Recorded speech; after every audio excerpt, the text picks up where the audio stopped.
Hello, hello. Good morning, good afternoon, good evening. Welcome back to another video. We are going to be reading some more of A Guide for Lightworkers by Archangel Michael, and partially channeled by and written by Saratoga Ocean. So as a reminder, we are going to do our best to listen to this communication with our hearts rather than with our intellectual mind, as is requested in the book. So I believe we have left off on chapter 9, which is titled Into the Light. So chapter 9, here we go. Let's see here. I'm just going to check and see how long our chapter is to make sure we can do it. Yeah, these chapters are not too long. So thankfully I'm able to put them one in each video so that I don't have to break them up, because I think that can just make for too many of those. So let's get started. Now we would like to discuss your role as a light worker on this planet. Hopefully you have begun to understand enough about the fundamental situation here to begin experiencing your true infinite center as an unchanging place of love. There are many physical roles that a light worker can embark upon, but we shall not get into too many specifics about that, since you probably already have some idea of what that means for you. If not, there are more than enough resources out there to learn about whatever avenue you may feel attracted to. Instead, we are more interested in offering you a greater context for your work and your physical presence on this earth. The greatest challenge for any light worker is to find some way to be conscious about his or her own presence from the other side of this duality that is manifesting on Earth and in the finite universe. It is one thing to have a theory or belief about what that means, and it is quite another to experience it. Yet experiencing it is necessary if you are to achieve the power, clarity, and effectiveness that you may desire in all of your actions. The first thing that we suggest is that you go to a place inside of yourself that is prior to whatever journeys you may have embarked upon in the realm of reincarnation and passing from one finite lifetime to another, to another, to another, etc. The second thing that we suggest is that you consider suspending all notions about old souls, advanced souls, evolved souls, and any other hierarchical ideas that you may have been exploring. All of these ideas exist in the finite, and they are a manifestation of many different paths in the exact same situation. We are interested in helping you out of this situation altogether. The ego doesn't want you to know that there is something real beyond all of this, because such a reality is transcendent of the ego's ability to manifest. So it will convince you that all of these seemingly endless outlets for experience in the finite universe are the way to go. After all, what more could there be? The ego will suggest that God wants you to follow this interdimensional yellow brick road that endlessly winds throughout the finite universe for untold eons of time. It is understood that you have a particular interest in planet Earth, or you wouldn't be here. Maybe that interest is related to many prior lifetimes here, and this lifetime is one more leg on that entire journey. Maybe you have a deeper interest in helping to end the suffering here, or in doing something to alleviate it in some way. Maybe you have a clear sense of mission and purpose here, and you wish to help others raise their levels of consciousness as well, and overall. Some may be focused on the planet itself and its wealth of other life forms found in nature. Or perhaps you are just feeling frustrated or so despondent that you have no idea what the heck is going on here. Whatever the case, everyone can benefit from reorienting his or her center of self to that which lies behind the veil. This is important because it will provide you with the necessary stability to navigate your consciousness through what is becoming an increasingly volatile situation on Earth. The place from which to begin this reorientation is to recognize consciously that you live with an ever-present experience that you exist and that you are indeed alive. Remember that this experience is so familiar, so constant, that you may overlook it entirely. Your finite mind is generally looking to record duality, and it doesn't notice or record that which is constant. It will definitely take some effort and at acknowledgement on your part. Remember to look to the heart for this experience instead of the mind. Secondly, try to always remember your place in this universe. Even though the entire world is preoccupied with Earth circumstances alone, always remember that you are part of a much wider cosmos. This is all about becoming resituated in how you experience your life. In any duality, there exists an ongoing state of change, most of which will appear to be out of your control. To avoid losing your bearings, remind yourself that you are perpetually sourced in that which is constant. These ideas will help you know where to start in your perspective. Always look for a real experience of yourself, no matter how small. It is definitely there, whether you are currently conscious of it or not. You do not have to create it. You simply have to acknowledge it consciously. The impediment that you may feel you are dealing with is mostly one of habit. Which habit? The one of relying on the mind and the ego for all of your perceptual information. Relying on the mind and the ego in order to experience your true self is like relying on a toaster to pick up an internet signal for your computer. It's not going to happen. I'm so sorry. My dog is barking probably at another dog outside. Of course, when it doesn't happen, the ego will tell you that it proves that your real self doesn't exist. This will be followed by the ego letting you know that the only self you can experience is the one that the ego defines. You will know that this is happening when the ego proceeds to tell you how inadequate you are and how all of this stuff is impossible for you anyway. Would you believe your toaster if it told you that there was no such thing as an internet signal simply because the toaster could not pick it up? The next thing the toaster would say, if it were like the ego, is that your computer will never work, and the fact that there is no such thing as a signal proves it.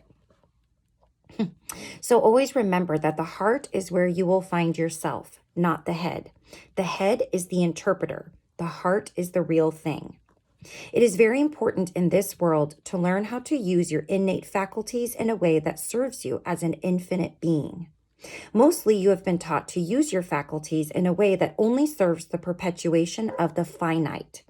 You are what animates the body. The body does not animate you.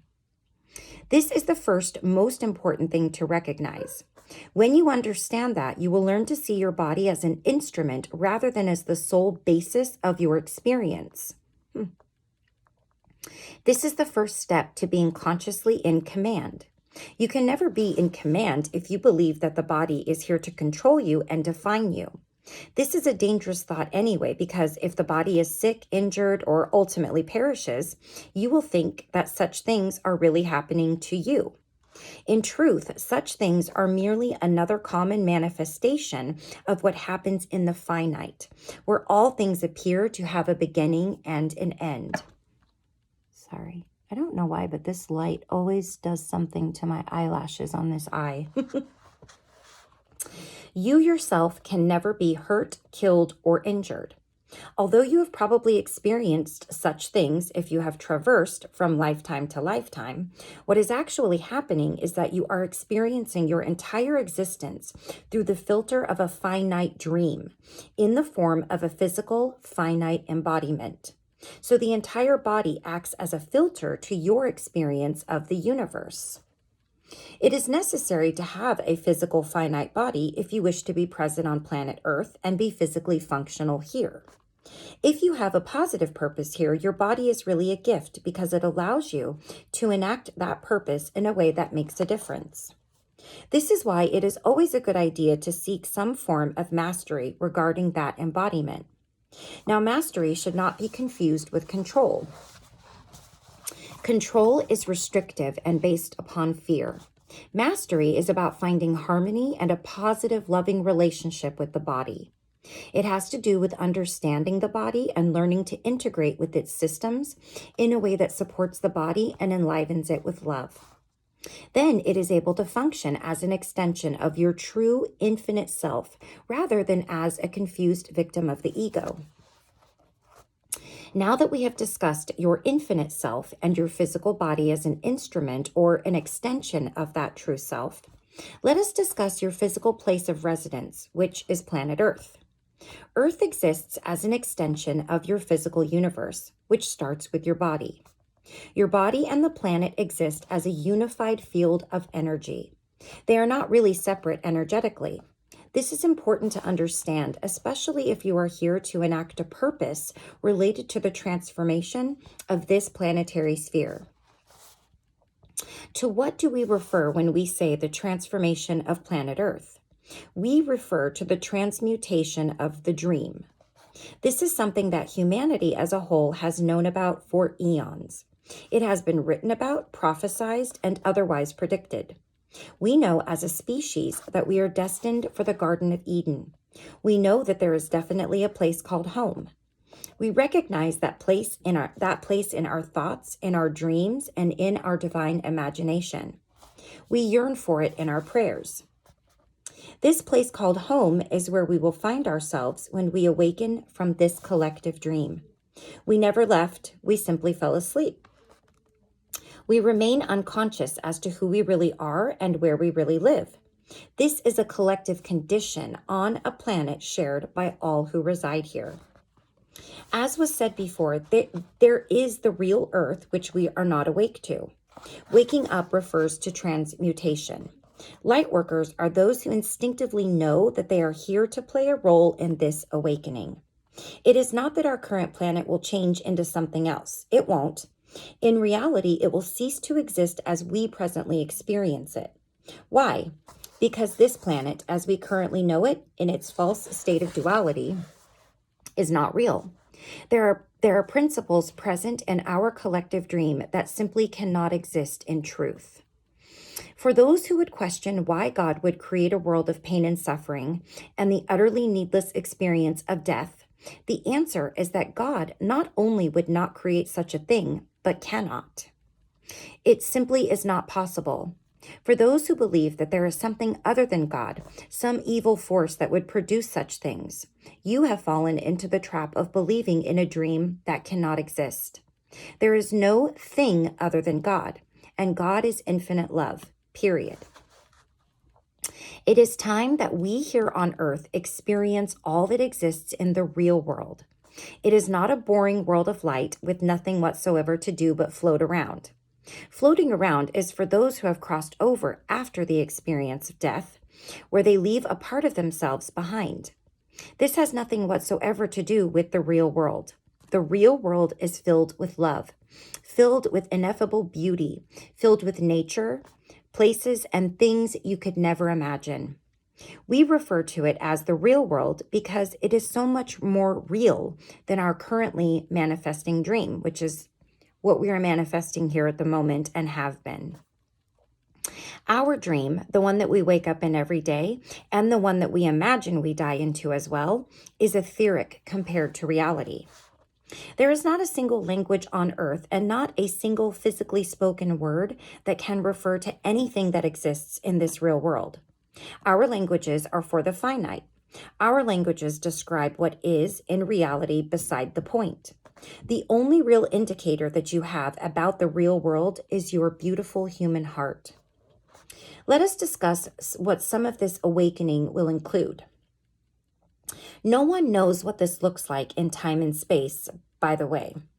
You will not be able to place such a thing inside of our familiar space-time continuum, and it will be necessary to accept that the ego knows nothing about any of this, and it has no capacity whatsoever to know.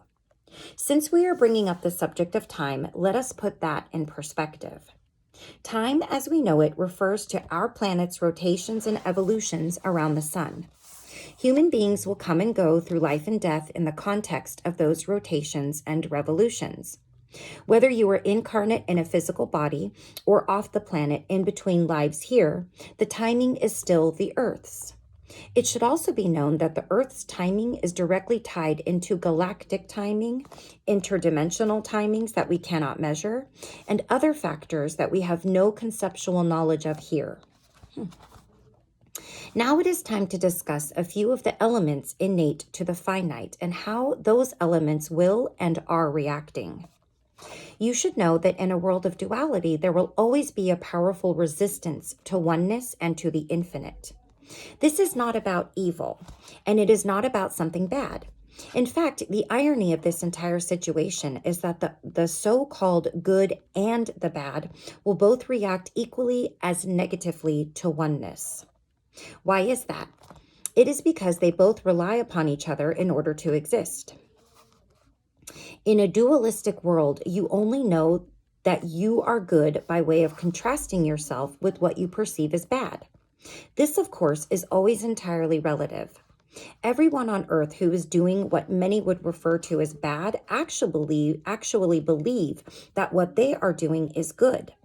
If you have one tribe that wants to slaughter another tribe, it is only because they believe that the other tribe is bad. Therefore, removing them is a good thing. The tribe being slaughtered thinks the opposite, of course. Be careful not to fall into the trap of good and bad. There is no such thing as either one. It is far too changeable. Love, on the other hand, is not related to good or bad. Love requires no judgment. It simply is. Conditional love, born of judgment, resides in the realm of good and bad. It is in no way related to infinite love. As infinite love moves ever closer to our collective dream, the good and the bad will become highly polarized. You will begin to see more and more that it is possible to stand on the side of either one and understand the rationale of each. Each side is likely to want full destruction of the other, and with very good reasons to back them up. This is what has been referred to as the Battle of Armageddon. Earth will go through many things during this time of polarization. There are all sorts of possible outcomes, but you would be wise not to fixate on any particular one. What happens here affects you whether you are living or not living. Therefore, it is wise to know where you stand overall, regardless of your current position in the universe. That way, it won't matter where you are. This realization is actually part of your necessary awakening. It represents your ever-increasing ability to view yourself as immortally alive, whether in a body here or not. Let us discuss what you might do to help facilitate this process. It is commonly known by those who are already engaged in a lightworker's kind of work in whatever form that a main objective is to bring more love and light into this planet and its energy fields. This is absolutely true, but let us suggest a slight shift in terms of how you perceive that idea. The only problem with this perspective is that it subtly implies that the light always comes from above or from the outside. This is akin to the ancient belief that heaven is in the sky. Light emerges from within the heart and from within each and every cell, molecule, and atom of your being. It radiates outward from within you. This exists as the natural order of things because you are a creator. You have the capacity to project love from within you outward in all directions. This takes absolutely no physical or energetic effort whatsoever. What it takes is a sincere effort to know who you are and to be that love. The ego will do everything in its power to eclipse that love by distracting you with all of its survival agendas and trying to rope you into being afraid. But when you are in that love, the ego has no power to reach you. In being love, all of your actions are imbued with love. You effectively become a manifestation of love, entering the planet and transmuting the dream.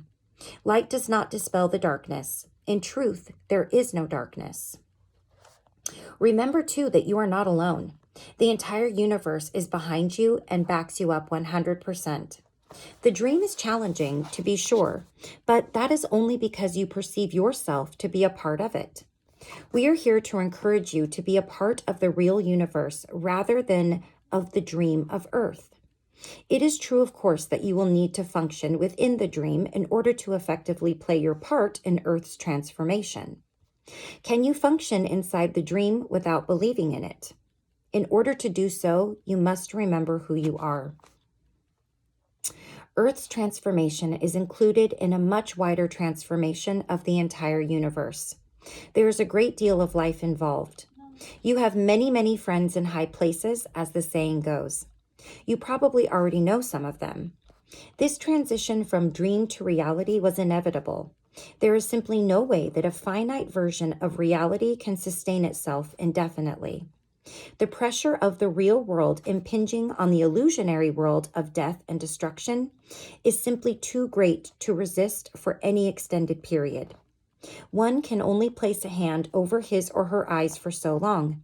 Eventually, the sun will sufficiently radiate its warmth and light to the point where that hand will naturally give way to the sun's irresistible beauty and illumination.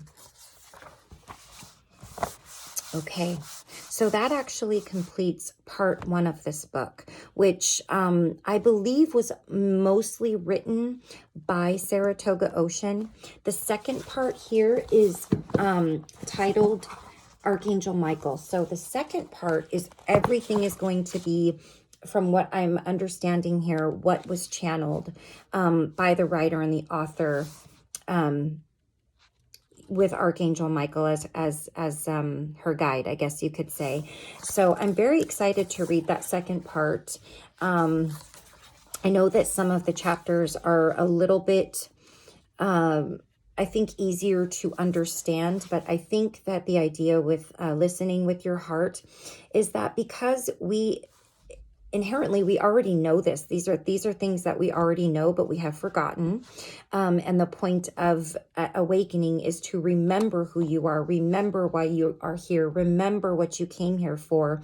And for everybody, that's so different. So I think that as long as you can center your energy right here and your intention to for everything to flow to the heart, somewhere inside we do recognize and understand what is being said to us. So again, the nice thing about having the book or having a video is that you can go back to it again and again until you understand, what it is that you're hearing, what it is that you're reading.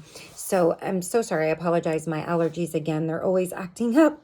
My throat and my eyes have been itchy, which really is a bummer with eyelash extensions because I can't just go like that. And I really, really want to. So anyways, I really, really appreciate everybody who joins me and listens. And I hope that you are gaining something from this book for yourself. And of course, I will see you again in the next video where we will begin part 2. And I think the chapter is called Chapter 10, The Nature of the Universe. So I think that this part of the book, the next part, will be read a little bit differently. So we'll see what it has to hold. So until next time, please like, please subscribe, comment if you feel so inclined. I absolutely love it. Every person that can join me in this journey is, I feel, part of my mission to just share any positivity, anything that can help us understand ourselves more, why we're here, what the truth is. That's different for everyone, I suppose, but each and every person that I can touch in any way is what I feel is part of my mission to help myself, to help others in awakening. So again, thank you so much for joining me, and I will see you guys on the next one. Have a wonderful, beautiful rest of your day and your night. Take care. Bye-bye.